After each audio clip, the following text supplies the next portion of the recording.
जाने कितनी कलमों का सफर तय करना पड़ेगा, कितनी अमूल्य होगी वो कलम जिससे अंतिम विजय प्राप्त होगी। नमस्कार दोस्तों, एग्जाम बंधु एकेडमी में आपका हार्दिक स्वागत है। और अभी आपका जो है एग्जाम में बहुत ही कम समय बचा है और आपके मन में तरह तरह के प्रश्न आ रहे हैं कि सर जो है अंतिम समय में रिवीजन कैसे करें, सर अंतिम समय में टेस्ट देने या नहीं देने चाहिए, सर अंतिम समय के अंदर है वो कौन सी पुस्तक पढ़े, सर अंतिम समय में क्या करें। सर तो आपके मन के जो जितने भी प्रश्न हैं उन प्रश्नों का जो है वो जवाब मैं इस वीडियो में लेके आया हूँ। तो अंत तक जरूर देखें, आपके सभी प्रश्नों का जवाब है वो इसके अंदर मिलने वाले हैं आपके। ठीक है, तो देखिए शुरुआत करते हैं। आपके जो एग्जाम में अभी जो है वो समय लगभग 25 से 26 दिन का बचा है। और आपके मन के जो प्रश्न थे, जो क्वेरी आई थी मेरे पास में, वो ये थी सर रिवीजन कैसे करें, सर कहाँ कहाँ से कैसे पढ़ना है, सर लास्ट टाइम में अब क्या करें, कैसे पढ़ें, सर कितने टेस्ट देने चाहिए, टेस्ट देने चाहिए या नहीं देने चाहिए, सर टेस्ट का फ़ायदा क्या होगा। उसके बाद में जो प्रश्न आए मेरे पास में, सर टेस्ट सीरीज में मेरे नंबर कम आ रहे हैं, सर मैं क्या करूं। उसके बाद में भी जो है कुछ प्रश्न आए मेरे पास में, सर याद नहीं रहते हैं, सर पढ़ा हुआ भूल रहे हैं, सर तुरंत पढ़ते हैं तो याद रहता है, सर 2-4 दिन बाद में जो है वो मैं भूल जाता हूँ। उसके बाद में प्रश्न है सर करंट अफेयर्स का जो है वो क्या करें, सर कहाँ से पढ़े, कितना पढ़े, सर पीवाईक्यू का क्या रोल है। सर तो पीवाईक्यू के बारे में मैंने एक बहुत बड़ी जो पोस्ट है आपको टेलीग्राम पे शेयर की है। ठीक है, उसके अलावा सर डीमोटिवेट हो रहे हैं, सर हमारा ऐसा लग रहा है सर अब तो सिलेक्शन होगा या नहीं होगा, सर बहुत सारे जो है उल्टे उल्टे ख्याल आ रहे हैं। उसके बाद में सर आजकल जो है वो पढ़ाई अब कम होने लग गई है, जैसे जैसे एग्ज़ाम नज़दीक आ रहे हैं वैसे वैसे। उसके बाद में सर जो है काफ़ी बच्चों का प्रश्न आ रहा है, सर सेप स्कोर क्या रहने वाला है। प्रश्न आ रहा है सर लास्ट टाइम जो है वो बुक्स पढ़े हैं कि यूट्यूब वीडियो देखने चाहिए कि नहीं देखने चाहिए, कोर्स जो है वो वीडियो क्लासेस उसके देखने चाहिए या नहीं देखनी चाहिए। उसके बाद में आ रहा है सर मैथ्स है उसका क्या करें लास्ट टाइम में। और उसके बाद में जो प्रश्न आ रहा है सर टेस्ट लगाएं या नहीं लगाएं, ठीक है कंप्लीट टेस्ट वगैरह जो है सर क्या करें। तो जो है आपके बहुत सारे जो प्रश्न हैं यहाँ पर जो लिखे हुए हैं, उम्मीद है इनमें से ही आपका कोई किसी के मन में एक प्रश्न जरूर होगा। तो इन प्रश्नों पे हम जो है वो चर्चा कर लेते हैं और उम्मीद है कि मैं आपका जो है वो प्रॉब्लम सॉल्व कर पाऊँ। जैसे सर रिवीजन कैसे करें, अब देखो आपके पास में दिन कितने बचे हैं, वही 25 से 27 दिन बचे हैं। ठीक है, 25 से 27 दिन आपके पास में बचे हैं। अब आप 25 से 27 दिन में आप कैसे रिवीजन करोगे। देखो मुझे नहीं पता कि आप लोगों ने इतने दिन कैसे तैयारी की। तैयारी करने के जो है 2-3 आयाम होते हैं। जैसे मान लो कि आपने है वो जो डेली शेड्यूल बनाया, आपने 1 घंटा हिंदी पढ़ा, 1 इंग्लिश पढ़ा, 1 राजस्थान जीके पढ़ा, 1 इंडिया जीके पढ़ा, 1 मैथ पढ़ा, 1 रीजनिंग पढ़ा, 1 कंप्यूटर पढ़ा। आपने डेली के जो 10-12 घंटे 12 सब्जेक्ट में आपने निकाल दिए और आप इसी आधार पर आपने सिलेबस किया, 2 बार किया हो, 3 बार किया हो, जो भी किया हो। अंतिम समय में जो सबसे बेस्ट है, अंतिम समय के अंदर सबसे बेस्ट ये है, आप ऐसा करो कि आप एक सब्जेक्ट उठा लो। जैसे मान लो आपने राजस्थान इतिहास उठाया और आप उसको है वो अपने खुद के जो पर्सनल सोर्स है, नोट्स है, उसी को पढ़ो। नई चीज़ एक तो कुछ भी नहीं पढ़ना है, नई किताबें कुछ भी नहीं पढ़नी है। आपके जो पुराने शॉर्ट नोट्स जो आपने बनाए हैं, आपके किसी कोचिंग में आपने लिखे हैं या कुछ भी किया हो, या राजस्थान जो 9-10 की बुक है उसको आपने जब पढ़ा था उसको हाईलाइट किया हो, अंडरलाइन किया हो, कुछ चीज़ें उसमें से निकाली हो, या आपके पास में कुछ छोटे छोटे गुटके या कुछ ऐसे इंपॉर्टेंट चीज़ों को पेज बना रखे हैं। तो आप क्या करो, राजस्थान इतिहास उठाया, सुबह उठ के लेके बैठे और फटाफट उसको है वो फास्टली रीड किया। ठीक है, और आप क्या किया, 4 से 5 घंटे के अंदर है वो राजस्थान कंप्लीट कर दी इतिहास। उसके बाद में आपने क्या किया, जो है आपने कल्चर उठाया, 4 से 5 घंटे में कल्चर है वो पूर्ण कर दिया। शॉर्ट नोट्स आपके जितने भी लिखे हुए हैं सब कुछ पढ़ डाला उसके अंदर। ठीक है, यानी आपको क्या करना है, एक या तो देखो एक दिन के अंदर एक सब्जेक्ट कर लो, या एक दिन के अंदर है 1 या 2 सब्जेक्ट कर लो। जिनका जो 2-3 बार सिलेबस हुआ है, 4-4 बार सिलेबस हुआ है, 5-5 बार सिलेबस हुआ है, वो तो क्या करें एक दिन के अंदर एक टॉपिक है वो पूरा कर ले। और जिनका है वो जो आप देखो कि जिनका 1-2 बार सिलेबस हुआ तो वो पूरे पूरे दिन एक सब्जेक्ट कर लो। हिस्ट्री है पूरे दिन पढ़ लो, जो कल्चर है वो पूरे दिन पढ़ लो, ऐसे करके आप कर लो। यानी आप जो है लास्ट के 25 दिन में, आप अगर 5 से 7 दिन के अंदर सिलेबस करते हो तो लास्ट के 25 दिन में आप 2 से 3 बार है वो सिलेबस कर पाओगे। इसका दूसरा ये फायदा होगा कि आप है वो जो है कॉन्फिडेंस आएगा, आप है जो मोटिवेट रहोगे आपको जैसे ही दिन में 1-2 सब्जेक्ट पूरे होंगे ना, तब आपके मन में आएगा कि आज जो है काफ़ी कुछ आज हमने पढ़ लिया है, 2 सब्जेक्ट अब हमारे पूरे हो गए, अब हमारे 2 सब्जेक्ट और बचे हैं, इनको पूरा करना है। तो ये चीज़ क्या करती है, ये चीज़ एक तो मोटिवेशन लाती है और दूसरा आपका जो माइंडसेट है वो पूरे दिन ज्योग्राफी का रहेगा। मान लो पूरे दिन हिस्ट्री का रहेगा, ऐसा नहीं हो कि कभी आपका माइंडसेट हिस्ट्री का होता है, कभी आपका कल्चर का होता है, कभी आपका ज्योग्राफी, कभी पॉलिटी, कभी हिंदी। आप है वो अब जो लास्ट टाइम में रिविजन करना है तो फटाफट जो है वो सब्जेक्ट को खत्म करके रखो, सब्जेक्ट को खत्म करके रखो। अगर आप ऐसे बैठा ना 1 घंटा हिंदी पढ़ूंगा, 1 घंटा इंग्लिश पढ़ूंगा, 1 घंटा मैथ्स पढ़ूंगा, तो आपका सिलेबस आगे नहीं खिसकेगा।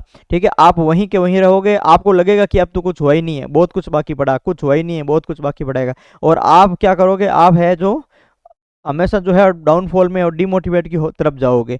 तो आपको क्या करना है, एक सब्जेक्ट उठाना है और जो है उसके फास्ट रीडिंग मारनी है, पूरा करके रखना है। यानी यानी आप मान लो कि जो है हिस्ट्री है जैसे कम पार्ट है, आपको जो ज़्यादा आप इंपॉर्टेंस नहीं दे रहे हो, तो आप है 5 घंटे में पूरी कर दो, कल्चर आप 7 घंटे में पूरी कर दो। डेली आप 13 से 14 घंटे, 12-13 घंटे जो भी पढ़ते हो, 2 सब्जेक्ट आप पूरे कर दिए।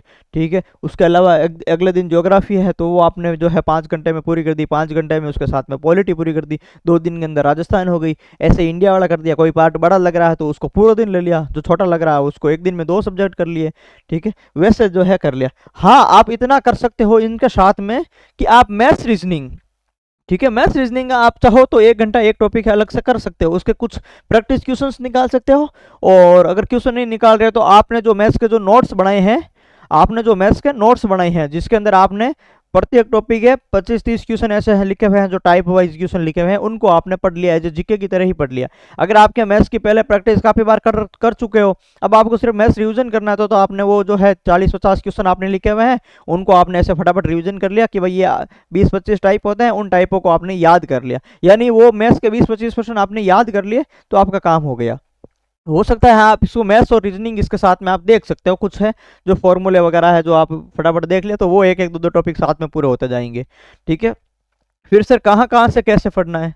अब देखो, रिवीजन तो आपको वैसे ही करना है, ठीक है, कॉन्फिडेंस आएगा इससे। और देखो कहाँ कहाँ से कैसे पढ़ना है, तो भाई देखो पढ़ना तो आपको वही पढ़ना है, ठीक है, कहीं दूसरी झंझटों में नहीं पढ़ना। जो आपने पढ़ रखा है ना वही आप फास्ट पढ़ पाओगे। अगर नहीं सोर्स में आप घुस गए ना, तो आप 3 दिन में वो पूरा नहीं कर पाओगे और आप वहीं पर है वो अटक जाओगे। ठीक है, इस बात का ध्यान रखना कि नए सोर्स में आप नहीं घुसे, क्योंकि जब भी अपन नया सब्जेक्ट पढ़ते हैं तो अपने को क्या है, कुछ चीज़ें अलग तरीके से लिखी हुई होती है, कुछ चीज़ें नहीं मिलती है, कुछ चीज़ें कैसे ही मिलती है, तो अपना क्या इंटरेस्ट बढ़ता है कि यही पढ़ लूँ, मैं यही पढ़ लूँ, यही पढ़ लूँ। और अंतिम समय में सबके मन में यही रहती है कि यहाँ से जो टेलीग्राम पे नोट्स आए वो उठा लिए, यहाँ से जो नोट्स आए वो उठा लिए, उसकी जो पीडीएफ पे सेव कर करके पीडीएफ का अंबार लगा दिया या प्रिंट करवा के खूब सारी पीडीएफ दिखा दी, और मन में ये सोच रहे हैं कि लास्ट टाइम में मैं सारी पढ़ लूँ, एक भी नहीं पढ़ पाओगे। ठीक है, और जो है उल्टा उल्टा और फंसोगे। आपको सीधा मैंने कह दिया कि जो आपने पढ़ा है वही पढ़ो। आपका क्या है, मन लालची होता है, आप जब टेलीग्राम खोलते हो, नोट्स आए हुए देखते हो, इस कोचिंग की टेस्ट सीरीज आई है डाउनलोड कर लो, यहाँ पर आया है वो डाउनलोड कर लो, ऐसी आपके पास में 1000 बातें आएगी और आप क्या हो जाते हो कि आप उसको डाउनलोड करके जो है वो क्या करते हो, रख लेते हो, और पता है 20 दिन में होना कोई इतना ज़्यादा आप पढ़ नहीं पाओगे। ठीक है, तो उनमें क्या है, आपका समय ही खराब होगा। आपको समय खराब नहीं करना है। हाँ, उसके लिए मैं आगे बताऊंगा कि आप किन किन परिस्थितियों के अंदर कुछ कुछ चीज़ों पर आप जो है यहाँ पर देख सकते हो। फिलहाल है आप जहाँ पर जो मेन कंटेंट की बात कर रहे हो पढ़ने की, उसको आपको चेंज नहीं करना है, अभी वही पढ़ना है जो आपने 4-5 बार 7 बार पढ़ा है। आपको सबको खुद को पता है, आपको खुद को पता है कि आपका है वो कौन सा सब्जेक्ट कहाँ से पढ़ा हुआ है, कहाँ से पढ़ा हुआ आपको जल्दी पढ़ पाते हो, कहाँ पर है आपका जो है वो स्ट्रॉन्ग पॉइंट है। आप सबको खुद को ये देखना चाहिए। ठीक है, अब जैसे मेरी स्थिति अगर मैं होती तो मुझे खुद को पता कि मुझे इंडियन हिस्ट्री कहाँ से रिवीजन करनी होती है, मेरे कौन से नोट्स है जो जहाँ से मैं 4 घंटे में पढ़ पाता हूँ। तो मेरे को जब रिवीजन करना होता है मैं वही नोट्स उठा के फटाफट पढ़ता हूँ, क्योंकि मैं दूसरी किताब पढ़ नहीं पाता। और यही जो है वो आपको करना है। ठीक है, तो लास्ट टाइम में आपको उन्हीं सब्जेक्ट्स को पढ़ना है जो आपके प्राथमिक सोर्स हो। ठीक है, उसके बाद में देखो लास्ट टाइम में क्या करें सर, कैसे पढ़ें, ये मैंने आपको बता दिया भाई। ठीक है, आपको है वो लास्ट टाइम में उन्हीं सोर्स से रिवीजन करना है। कितने टेस्ट देने चाहिए भाई, या दे या नहीं दे, यार सर टेस्ट का फायदा क्या होगा।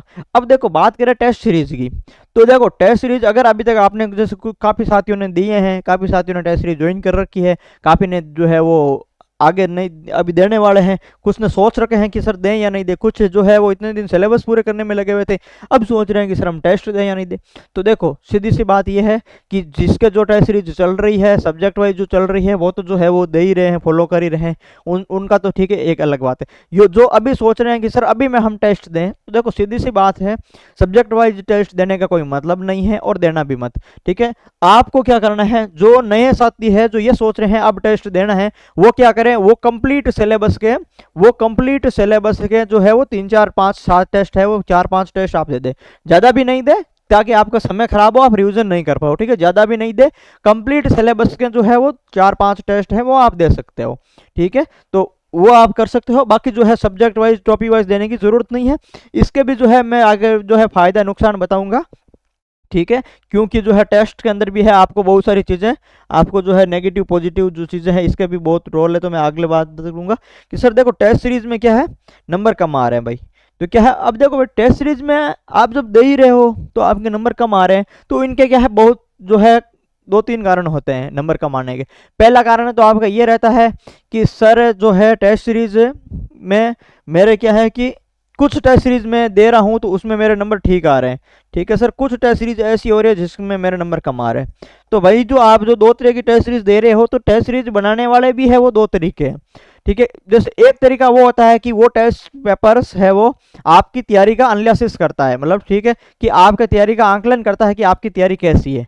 यानी जैसे मान लो कि एक ने कोई ए व्यक्ति है या ए जो संस्था है वो टेस्ट सीरीज बनाती है, वो आपका जो है आंकलन तय करती है, वो बनाती है आरएसएसबी के पैटर्न पे, ठीक है, पेपर के पैटर्न पे बनाती है, वो उसी हिसाब से प्रश्न देती है जिस हिसाब से आपके प्रश्न आता है। दूसरी जो टेस्ट सीरीज होती है वो ये इसलिए होती है ताकि वो आपको ज़्यादा से ज़्यादा कंटेंट याद करवाए, ठीक है। उनका टारगेट ये होता है कि जो है ज़्यादा से ज़्यादा कंटेंट टेस्ट सीरीज के माध्यम से आपको याद हो, ताकि आपके वो चीज़ें आपकी रिवीजन हो जाए, वहीं टेस्ट के आधार पर रिवीजन हो जाए, एक टेस्ट के आधार पर आपका आंकलन हो जाए। 2 तरह की टेस्ट सीरीज होती है। अब क्या होता है, मान लो कि आप टॉपिक वाइज टेस्ट दे रहे हो, तो क्या होता है वो एक टॉपिक उठाते हैं, एक टॉपिक उठाने के बाद में उसको उसमें जैसे 5 7 क्वेश्चन उसमें डालने होते हैं, तो वो क्या करेंगे, 500 ही क्वेश्चन स्टेटमेंट में डालेंगे, जो है बड़े बड़े स्टेटमेंट देंगे 500 क्वेश्चन, फिर आपको देखेंगे कि जो है वो कौन सा सही है या नहीं है।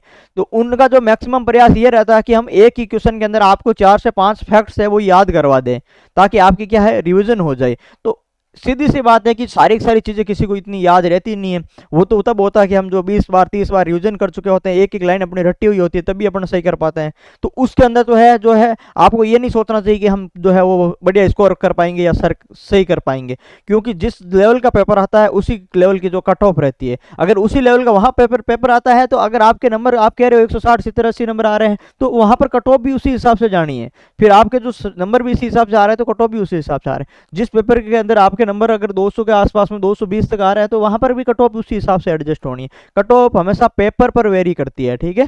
तो ये आपको जो है आपको खुद को इस बात का देखना चाहिए कि जो पेपर टेस्ट सीरीज बना रही है, जो संस्था बना रही है, उनके अलग अलग जो है वो नॉर्म्स है, ठीक है। तो आपको इसके चक्कर में नहीं पड़ना है कि सर टेस्ट सीरीज में नंबर कम आ रहा है।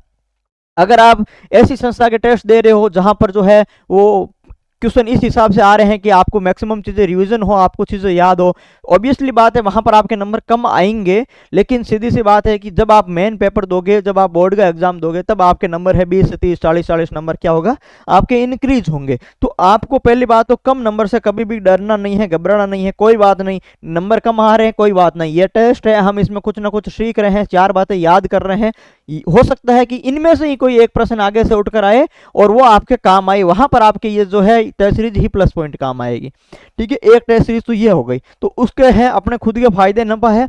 देखो नुकसान तो सिर्फ यही होता है कि आप डिमोटिवेट हो जाते हो, बाकी इसमें कुछ सीखने को ही मिलता है, नुकसान कुछ होता नहीं है, ठीक है। तो आपको पहली बात है डिमोटिवेट किसी से भी नहीं होना, ना तो रिविजन में कमी की वजह से होना है, रिविजन आप इसी हिसाब से करें, ना आपको कंटेंट को लेकर के आपको जो है वो घबराना है, ठीक है। आपका कंटेंट जो आपके पास में है वो सही है, उस पर विश्वास करो, ठीक है। खुद के कंटेंट पे जब तक विश्वास नहीं होगा तब तक भैया कुछ नहीं होने वाले। खुद के कंटेंट को अच्छा मान के विश्वास करके और फिर जो है आप उसी को याद करोगे तो जल्दी याद होगा, ठीक है, और मोटिवेट रहोगे। उसके बाद में सर टेस्ट देना चाहिए नहीं देना चाहिए, आपकी जो है वो खुद की मर्जी है। बाकी ज़्यादा टेस्ट अब लगाने का कोई मतलब नहीं है, समय खराब होगा, आपको रिवीजन पे फोकस करना है। कंप्लीट सिलेबस का दे देना 3-4, ठीक है। टेस्ट सीरीज में नंबर कम आ रहे हैं, मैंने आपको बता ही दिया सर, ठीक है। डिमोटिवेट ही जो है आपको इससे नहीं होना है। उसके बाद में एक टेस्ट सीरीज होती है जो आपके दूसरी नंबर की, जो आपकी क्या करती है, आंकलन करती है, जिसमें एज ए RSSB का जो वर्तमान पैटर्न है, जिस हिसाब से क्वेश्चन दिए जाते हैं, एक सिंगल क्वेश्चन और 4 जो है ऑप्शन, सीधा सा प्रश्न देते हैं, वो 1 लाइनर। तो उस हिसाब से अगर जो सारे पेपर के अंदर जहां पर प्रश्न आते हैं उसमें आपके ओबियसली नंबर है थोड़े ज्यादा आते हैं, ठीक है। और दूसरी बात है कि जहां पर टॉपिक वाइज टेस्ट सीरीज होते हैं वहां पर ऑब्वियसली नंबर कम आने हैं, ठीक है। और जहां पर कंप्लीट सिलेबस का होता है वहां पर क्योंकि प्रत्येक टॉपिक से एक पर्सन उठाते हैं, तो वो ऊपर ऊपर से भी उठा लेते हैं, तो भी कोई चलता है, तो वहां पर आपके नंबर है वो ज्यादा आ जाते हैं। तो इन चीजों को है आपको मतलब इसको ज्यादा इतना सीरियसली नहीं लेना है टेस्ट सीरीज को। आपको बस ठीक है टेस्ट दे दिया, अपने बस मन में सोचना कि भाई मैंने दे दिया है, मेरी प्रैक्टिस हो गई है, मुझे पता चल गया है कि मैं 3 घंटे में इतना अटेम्प्ट कर पा रहा हूँ, इतना लेंथी पेपर आता है तो मेरा इतना समय बचता है, और इतना जो शॉर्ट पेपर आता है तो मेरा इतना समय बचता है, मैं मैथ्स के पर्सन इतने टाइम में कर पाता हूँ। ये आपको देखना है वहां पर, ठीक है।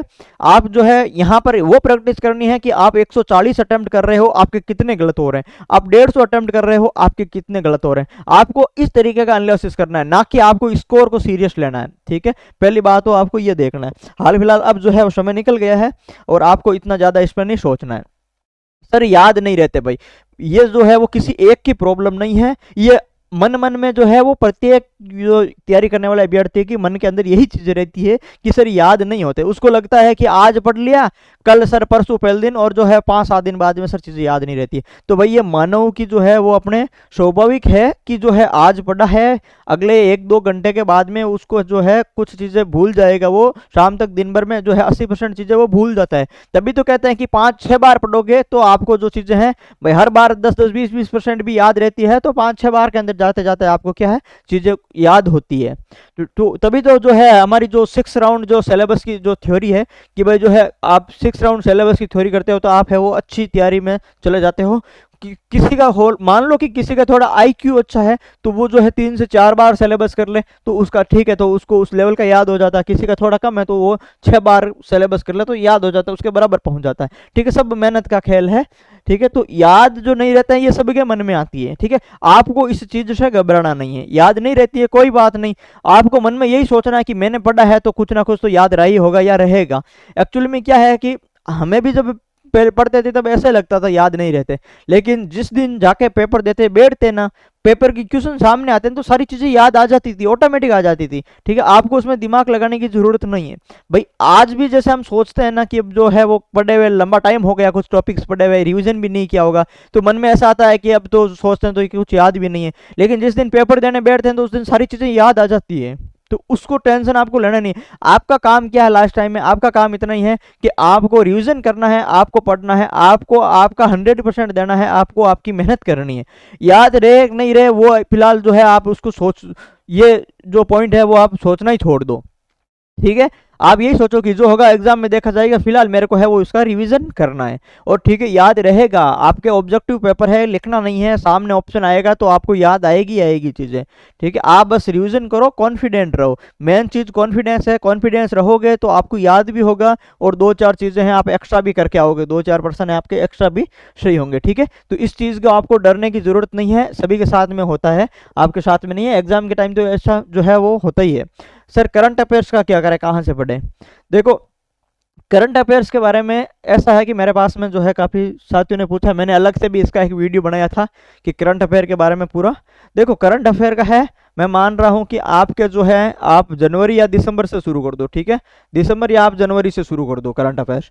उसके बाद में आपको लेकर के 15 जुलाई मान लो कि 15 जुलाई तक है आपको वो पढ़ना है, ठीक है। उसके अंदर जैसे सबसे ज़्यादा आपके जून पढ़ना है, फिर आपके मई पढ़ना है, और जो है अप्रैल। यानी आप जनवरी से शुरू कर रहे हो, ठीक है। उसके बाद में आपको है वो फरवरी और मार्च, 3 तो है आपको जो 1-2 बार पढ़ने हैं, ठीक है। और उसके बाद में अप्रैल, मई और जून आपको 4-4, 5-5 बार पढ़ना है, ठीक है। यानी सबसे ज्यादा रट्टा किसका मारना है? अप्रैल, मई, जून का है वो आपको क्या मारना है? अप्रैल, मई और जून का तो आपको मारना है रट्टा, और जो जनवरी, फरवरी, मार्च है उनको आपको है वो पढ़ना है, ठीक है। तो पढ़ना आपको सभी है 6 महीने का, इस पे थोड़ा ज्यादा फोकस करना है, ठीक है। अप्रैल, मई और जून, इन 3 महीनों के अंदर ज्यादा फोकस करना है, स्पेशली मई जून, ठीक है। स्पेशली मई जून और इसमें भी जून, ठीक है। तो इनमें भी जो है सबसे ज़्यादा आपको फोकस करना है। और करंट अफेयर्स है तो आपको मुख्यतः जो है नेशनल पे ज़्यादा फोकस्ड रहना है, पहली बात, ठीक है। अगर आप सारे पढ़ रहे हो, राजस्थान और भी पढ़ रहे हो, इंटरनेशनल भी पढ़ रहे हो, कोई बात नहीं, आपको नेशनल पे है वो ज़्यादा फोकस्ड रहना है।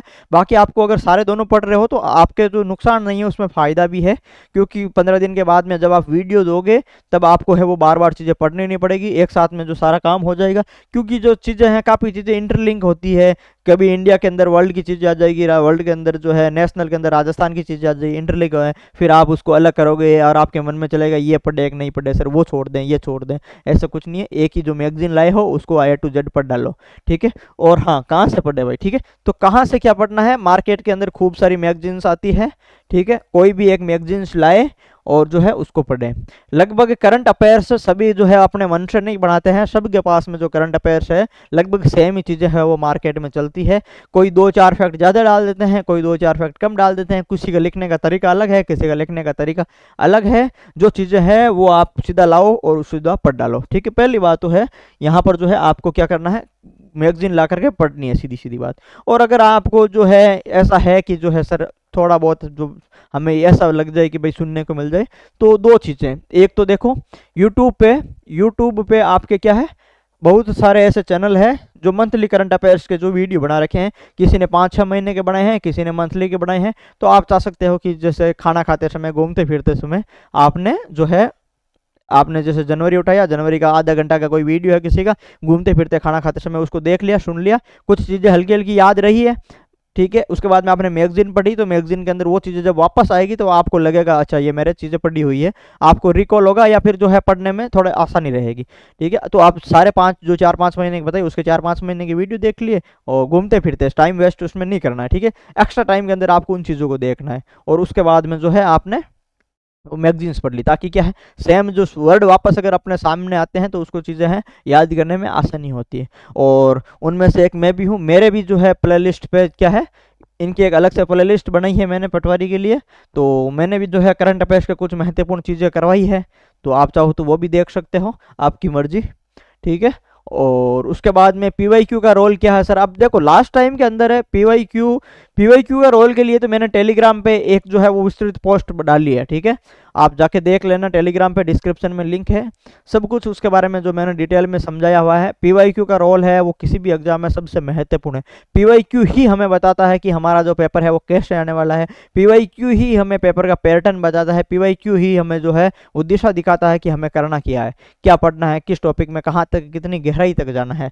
तो ये पीवाईक्यू ही सब कुछ होते हैं और पीवाईक्यू ही आपको याद करने हैं। देखो मेन बात ये है, मैंने आपको पहले भी एक वीडियो बनाया था, मैंने उसके अंदर मैंने सारी चीज़ें डिटेल में बता दी थी, 1-1.5 घंटे का वीडियो था वो, उसके अंदर मैंने A to Z बातें बताई थी। और अब क्या है कि पीवाईक्यू जो है किसी भी तैयारी के लिए महत्वपूर्ण रोल निभाता है। अगर आप किसी सब्जेक्ट की किसी एग्जाम की तैयारी कर रहे हो तो आपको पीवाईक्यू सारे आने ही आने चाहिए, तभी तो उसे तैयारी का कोई मतलब निकलता है, ठीक है।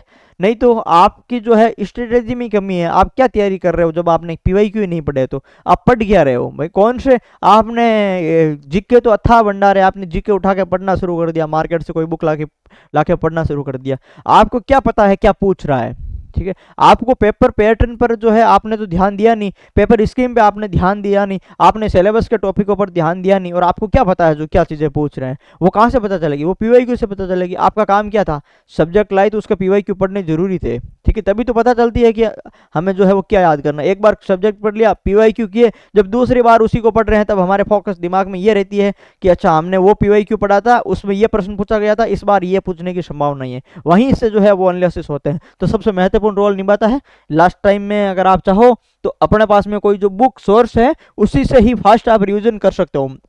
देखो मेरा मानना तो यह था कि अगर आपने पहले पीवाईक्यू पढ़े हैं, मैक्सिमम चीज़ें आपको याद होगी। हो सकता है कि कुछ पीवाईक्यू आपको हार्ड लगे और याद नहीं थे, आपने उसको है वो मार्क किया हो, गोला मारा हो उस बुक में, आपको वही बुक उठाई और आपने वो मार्क वाले पढ़ लिया, क्योंकि बाकी तो आपको वैसे भी याद थे, जो याद नहीं थे वो आपने फटाफट रिविजन कर लिया तो वो आपको याद हो गए, ठीक है, वहाँ पर हो गए। और यहाँ लास्ट टाइम में जो किसी के पीवाईक्यू के वीडियो देखने की गलती मत करना भाई, ठीक है, क्योंकि समय ही वेस्ट होता है। आप यहाँ पर 10 प्रश्न देख पाते हैं, उतने में आप खुद है वो 100 प्रश्न पढ़ पाओगे, ठीक है। तो ऐसी गलती आप मत करें। लास्ट टाइम में आप जो है एक तो टेलीग्राम पे समय जो है वो खराब करना छोड़ दें, एक यूट्यूब पे समय है वो खराब करना छोड़ दें, ठीक है।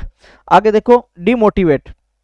सिलेक्शन नहीं होगा तो काफ़ी सारे साथियों के मन में आती है, सर जो है मुझे ऐसा लग रहा है सर मेरा तो सिलेक्शन नहीं होगा, मेरे तो नंबर कम आ रहे हैं, मुझे ऐसे ऐसे मैसेज आ रहे हैं सर। तो ये कोई बात हुई क्या सर? आप जो है वो पहले डिसाइड करने वाले कौन होते हो कि जो है वो सिलेक्शन होगा या नहीं होगा?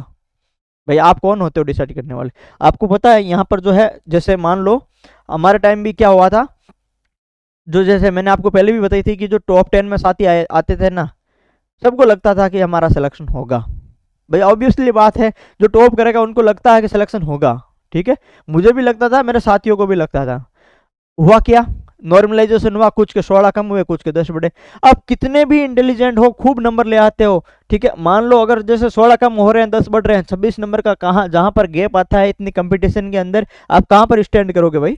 इतनी कंपटीशन में 26-26 नंबर का गैप आ रहा है, तो आप क्या करोगे? तो आपकी वहां पर जो है वो पढ़ाई और मेहनत है वो क्या है, थोड़ी सी धरी रह जाती है। तो आपको डिमोटिवेट होने की जरूरत नहीं। कुछ साथी ऐसे थे जिनके जो है वो नंबर 200 से अंदर आ रहे थे, 200 से कम आ रहे थे, और नॉर्मलाइजेशन में उनके 10-10 बढ़े हैं, वहाँ पेपर उनका जो कंपेयर टू टेस्ट सीरीज उनका अच्छा हुआ है, ठीक है। जो चीज़ें यहाँ पर उन्होंने अलग सोर्स से पढ़ी थी, टेस्ट सीरीज में अलग सोर्स से क्वेश्चन देते थे, वहाँ पर जो पर्सन आए थे वो उनके सोर्स से आए थे, और उनके ज़्यादा जो पर्सन है वो सही हुए हैं, और जो है वो उनका सिलेक्शन हुआ है। तो एक तो टेस्ट सीरीज के भरोसे आप ये सोचना छोड़ दो कि जो मेरा सिलेक्शन होगा या नहीं होगा। इनका सोर्स जो है वो पता नहीं क्या है, वो कहाँ से बना रहे हैं, उनका सोर्स पता नहीं क्या होगा, वो कहाँ से बनाएंगे। हो सकता है आपने जो चीज़ें पढ़ी है यहाँ पर नहीं आ रही है, हो सकता है आपने जो चीज़ें पढ़ी है वहाँ पर इनका प्रश्न आई, हो सकता है यहाँ पर आपके 190 स्कोर हो सकता है वहाँ पर आपके 240 स्कोर हो, ठीक है। हो सकता है कि नॉर्मलाइजेशन हो, आपके 20 नंबर बढ़ जाए, आप पूरे जो है 4 महीने आप परेशान रहे कि सर मेरा सिलेक्शन नहीं होगा, और लास्ट में जाके आपके बढ़ गया, आपके सिलेक्शन हो गया। जो साथी 2 महीने जो पहले से सोच रहा था कि मेरा सिलेक्शन होगा, हो सकता है उसके कम हो गया, सिलेक्शन नहीं हुआ। तो ऐसी कंपटीशन में ऐसी बातें होती रहती है। आपको नहीं सोचना है कि जो सिलेक्शन होगा या नहीं होगा। आपका काम क्या है? आपका काम रिविजन करना है, आपका काम मेहनत करना है, आपका काम आपका 100% देना है। यदि आप अपना 100% इस पेपर में दे रहे हो तो सिलेक्शन होगा या नहीं होगा ये बाद की बातें हैं। आप अपनी मेहनत पूरी करो। ऐसा नहीं हो कि आप मेहनत ही नहीं कर रहे हो और फिर लास्ट में सिलेक्शन नहीं होगा, तो फिर आपको लगेगा, क्या लगेगा मन में कि यार मेरी ही गलती है, मैंने ही मेहनत नहीं की है। आप अपना 100% दो पहले उसको, फिर आप ये सोचो कि जो मेरा सिलेक्शन नहीं होगा। आप 100% नहीं दे रहे हो, पहले बातें सोच लेते हो, तो वो जो है बिल्कुल भी सही बात नहीं है भाई, ठीक है। पढ़ाई कम हो रही है, ऐसे बहुत से साथियों को लगता है लास्ट टाइम में, ठीक है, कि जो है सर मेरी पढ़ाई कम हो रही है, और होता है ऐसा। लेकिन आपको क्या है, आपको उस समय आपको क्या करना है, आपको उस समय आपका जो है वो पेपर है उसका जो सिलेबस है, ठीक है, आपको उस समय सिलेबस देखना है। ऐसा जब भी लगे आप है अपना सिलेबस निकालो, सिलेबस देखो कि आपको है वो क्या क्या चीज़ें याद है, क्या याद नहीं है, कितनी क्या ज़रूरत है आपको पढ़ने की।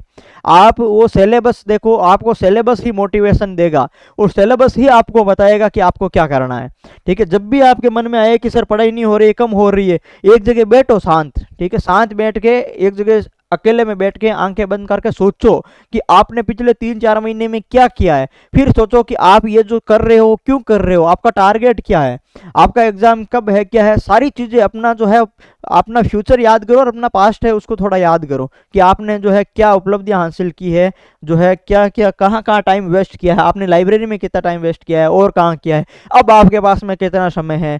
आप ये सोचो कि 2025 और 26 आपके लाइफ का टर्निंग पॉइंट होना चाहिए, क्योंकि ये भर्तियों का साल है। अगर यहाँ पर अगर आप जो कहीं अटकते नहीं हो, तो मान लो कि आपके जो है ये फिर 2 साल बाद में वापस भर्तियां नहीं आने वाली। ये एक बड़ी अपॉर्चुनिटी है, बहुत बड़ी भर्ती है, ठीक है। 3600-3700 पद भी कम नहीं होते हैं। तो आप ये मान लो कि जो है आप सोचो कुछ बैठ करके कुछ देर कि जो है ऐसा क्यों हो रहा है, मुझे करना क्या चाहिए, मैं यहाँ पर क्या कर रहा हूँ। कहीं पे भी बैठ के अगर तैयारी कर रहे हो, कहीं बाहर दूसरे शहर में हो, तो मैं यहाँ पर क्या करने लिए आया हूँ, मेरे पीछे जो है मेरा परिवार, बैकग्राउंड, घर वगैरह जो कैसा है, जो है किस चीज़ की कितनी उम्मीदों पे मैं यहाँ पर बैठा हूँ, कौन मेरे लिए पीछे उम्मीदें लगाए बैठा है, कौन आपके बारे में बुरा भला कहता है, किस किस को आपको जो है वो जवाब देना है।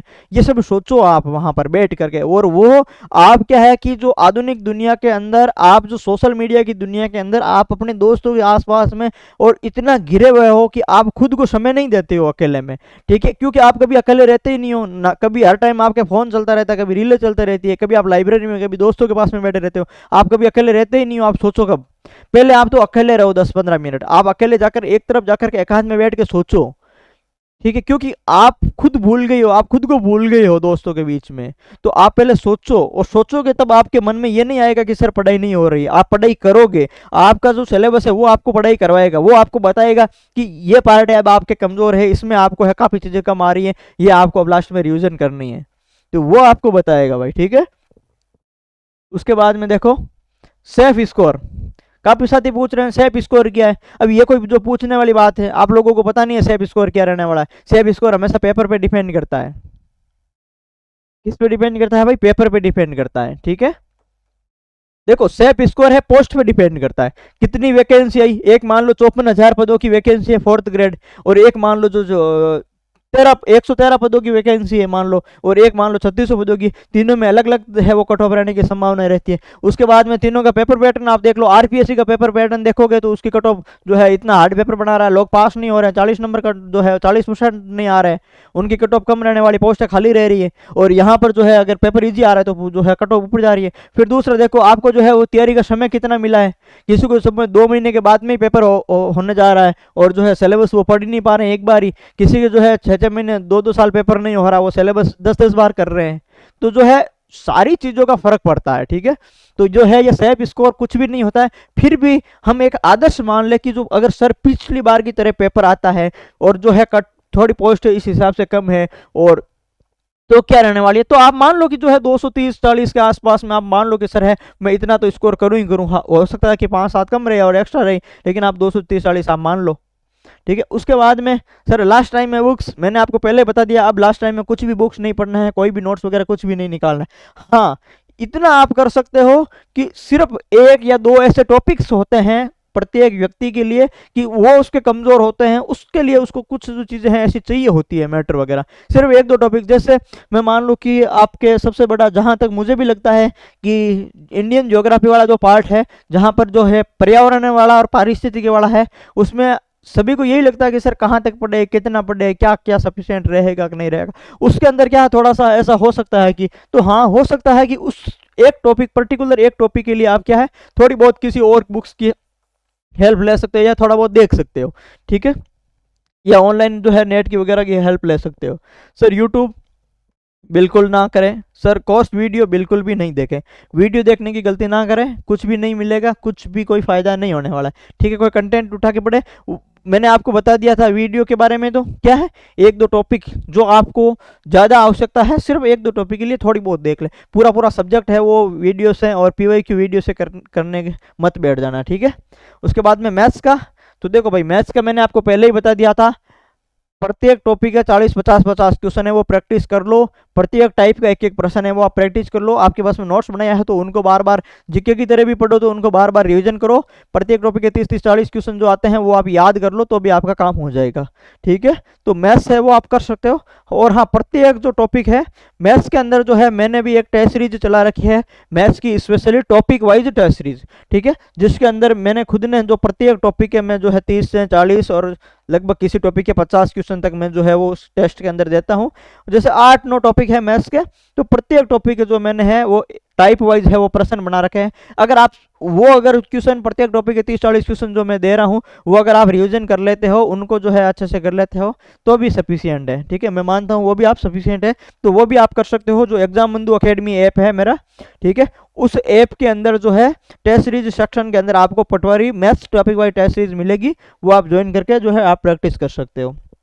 ठीक है, उसके अलावा सर कंप्लीट टेस्ट, तो देखो लास्ट में अगर किसी को इच्छा है कि भाई सर मैं 3 से 4 है वो कंप्लीट टेस्ट देना चाहता हूं, तो जो है वो कंप्लीट टेस्ट आप दे सकते हैं। देखो कहीं से भी दे सकते हैं। कुछ साथी हैं वो जो है अलग अलग संस्थानों से अलग अलग प्रकार की टेस्ट सीरीज देते हैं।